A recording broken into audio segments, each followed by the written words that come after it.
ദൈവത്തിൻ്റെ അതിപരിശുദ്ധ നാമം മഹത്വപ്പെടുമാറാകട്ടെ. നമ്മളിന്ന് വായിക്കുന്നത് വിശുദ്ധ ലൂക്കോസിൻ്റെ സുവിശേഷം 11-ാം അധ്യായം 10-ാം തിരുവചനം. എന്തെന്നാൽ ചോദിക്കുന്ന ഏവനും ലഭിക്കുന്നു, അന്വേഷിക്കുന്നവൻ കണ്ടെത്തുന്നു, മുട്ടുന്നവനെ തുറന്നു കിട്ടുകയും ചെയ്യുന്നു. പരിശുദ്ധ തൃത്യേക ദൈവത്തിന് സ്തുതി. യേശുവിൻ്റെ അതീവ അർത്ഥങ്ങളുള്ള, അതീവ ശക്തിയുള്ള, നാം ഓരോരുത്തരോടുമായുള്ള ഒരു വലിയ വാഗ്ദാനം, ഒരു പ്രോമിസ്. ആർക്കാണ് ആ വാഗ്ദാനം ദൈവം നൽകുന്നത്? ചോദിക്കുന്നവർക്ക്, അന്വേഷിക്കുന്നവർക്ക്, മുട്ടുന്നവർക്ക്. അങ്ങനെയുള്ളവർക്ക് ലഭിക്കുന്നു, അങ്ങനെയുള്ളവർ കണ്ടെത്തുന്നു, അവർക്ക് തുറന്നു കിട്ടുന്നു. എന്തിനൊക്കെ വേണ്ടിയാകാം നമ്മുടെ ചോദ്യങ്ങൾ? നമ്മുടെ നിരന്തരമായ ഭൗതിക ആവശ്യങ്ങൾ ധാരാളം ഉണ്ടാകാം അല്ലേ നമുക്ക് ഓരോരുത്തർക്കും എന്നും ചോദിക്കാൻ?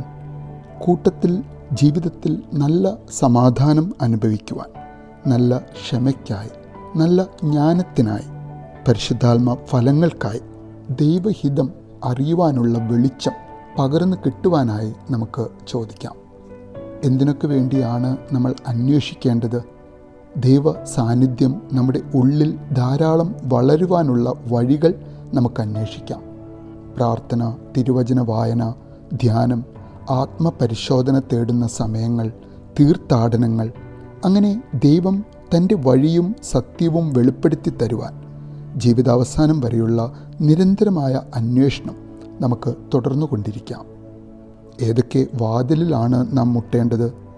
ദൈവ സാന്നിധ്യത്തിൻ്റെ വാതിൽ, ദൈവഹിതത്തിൻ്റെ വാതിൽ, ദൈവവചനത്തിൻ്റെ വാതിൽ, ഹൃദയ പരിവർത്തനത്തിൻ്റെ, മാനസാന്തരത്തിൻ്റെ വാതിൽ, കരുണയുടെയും സേവനത്തിൻ്റെയും വാതിൽ. അങ്ങനെ ഉടൻ മറുപടി ലഭിക്കാത്തപ്പോഴും പ്രാർത്ഥനയിൽ നിലനിൽക്കുന്ന സ്ഥിരതയുടെ, വിശ്വാസത്തിൻ്റെ വാതിൽ. ആ വാതിൽ നാം മുട്ടുമ്പോൾ ദൈവത്തിന് ദൈവത്തിൻ്റെ ഹൃദയത്തിൻ്റെ വാതിലുകളെ നമുക്ക് തുറന്നു തരാതിരിക്കുവാൻ സാധിക്കുകയില്ല.